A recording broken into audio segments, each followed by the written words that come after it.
जनसंवाद न्यूज, सत्य आणि विश्वासाची बातमी। अहमदाबाद विमान दुर्घटनेत मृत्युमुखी पडलेले बदलापूरचे रहिवासी आणि एअर इंडियाचे cabin crew member Deepak Pathak यांचा मृतदेह आज बदलापुरातील त्यांच्या राहत्या घरी आणण्यात आला।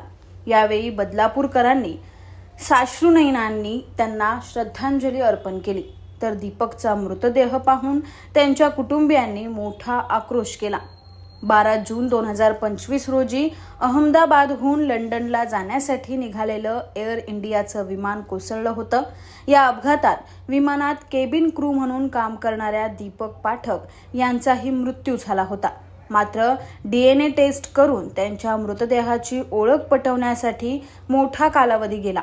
अखेर अपघाताच्या 9व्या दिवशी त्यांचा मृतदेह कुटुंबियांना सुपूर्द करण्यात आलाय। आज दीपक यांचा मृतदेह बदलापूरच्या कात्रप परिसरातील त्यांच्या राहत्या घरी आणण्यात आला। तिथे बदलापूरकरांनी त्यांना श्रद्धांजली अर्पण करण्यासाठी मोठी गर्दी केली होती। दीपकचा मृतदेह पाहून त्यांच्या कुटुंबियांनी मोठा आक्रोश केला। अंत्यदर्शनानंतर बदलापूरमध्ये दीपक यांच्या पार्थिवावर शोकाकुल वातावरणात अंत्यसंस्कार करण्यात आले।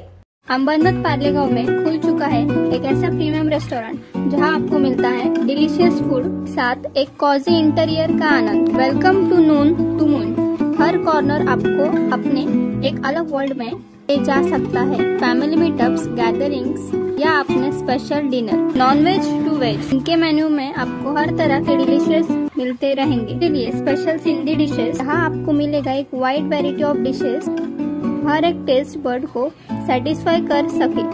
जनसंवाद न्यूज, सत्य आणि विश्वासाची बातमी। आजच सबस्क्राइब करून बेल आयकॉनला क्लिक करा आणि पहा ताज्या घडामोडींचा अचूक अंदाज आपल्या मोबाईलवर।